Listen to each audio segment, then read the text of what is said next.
بخاری و مسلم میں بنی اسرائیل کے ایک قاتل کا واقعہ نقل کیا گیا ہے۔ حضور اکرم صلی اللہ علیہ وآلہ وسلم نے اللہ کے یہاں توبہ کی قبولیت سے متعلق صحابہ اکرام کے سامنے بنی اسرائیل کے ایک قاتل کا نہایت خوبصورت اور ایمان افروز واقعہ بیان فرمایا کہ بنی اسرائیل میں ایک شخص چوری ڈکیتی اور قتل میں بہت مشہور تھا اور نہایت معمولی بات پر کسی کا بھی قتل کر دیتا تھا۔ ہوتے ہوتے اس کے ہاتھ سے 99 افراد کا قتل ہو چکا۔ اس کے بعد اس کے دل میں احساس پیدا ہوا کہ مجھے بھی تو اللہ کے یہاں جانا ہے۔ چنانچہ یہ فکر بڑھتا رہا اور لوگوں سے معلومات کرتے ہوئے ادھر ادھر جانے لگا کہ کیا میری توبہ قبول ہو سکتی ہے یا نہیں۔ کسی عالم شخص سے ملاقات کی فکر ہوئی کہ معلوم کیا جائے کہ ایسے شخص کی توبہ قبول ہو سکتی ہے یا نہیں۔ لوگوں نے ایک عابد شخص کے پاس جانے کا مشورہ دیا۔ اس شخص نے اس کے پاس جا کر مسئلہ معلوم کیا کہ کیا میری توبہ قبول ہو سکتی ہے اور کیا میری مغفرت ہو سکتی ہے جبکہ میں نے 99 انسانوں کی جان لی ہے۔ اس عابد کو مسئلہ معلوم نہیں تھا تو اس نے اپنی عقل سے قیاس آرائی کی کہ جو آدمی 99 انسانوں کی جان لے سکتا ہے اس کی مغفرت کہاں سے ہوگی۔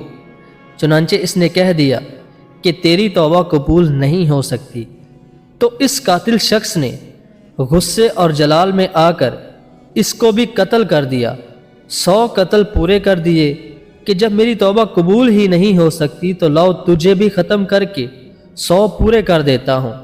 چنانچہ اس نے 100 قتل پورے کر دیے، مگر اس کے دل میں توبہ کا فکر باقی رہا کہ میری مغفرت کی کوئی شکل ضرور ہوگی۔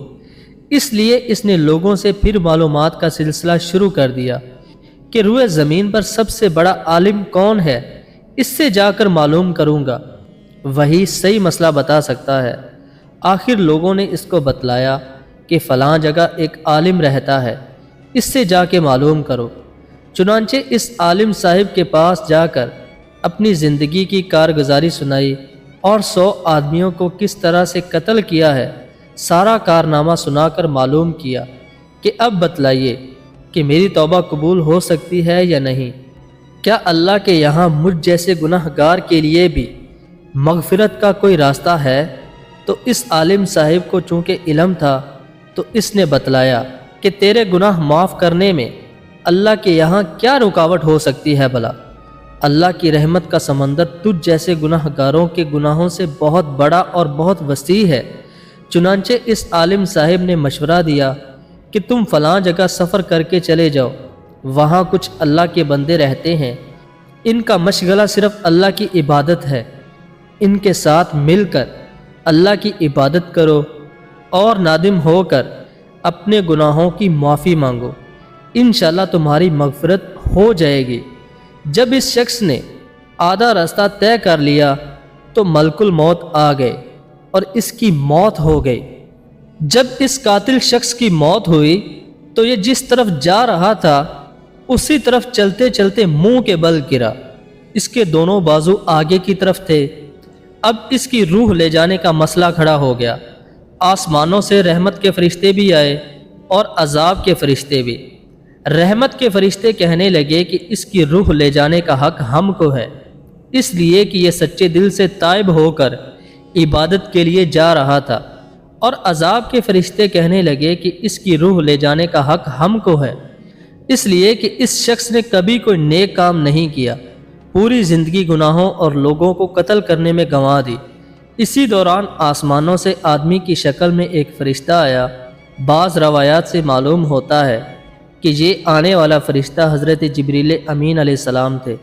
چنانچہ اس فرشتے نے تشریف لا کر ان دونوں طرح کے فرشتوں کے درمیان یہ فیصلہ کیا کہ دونوں طرف کی مسافت ناپ کر کے دیکھ لو کہ جہاں سے آ رہا تھا وہاں کی مسافت قریب ہے یا جہاں جا رہا تھا وہاں کی مسافت، لہٰذا جہاں کی مسافت قریب ہو اس شخص کو وہاں والوں میں شمار کر دیا جائے گا۔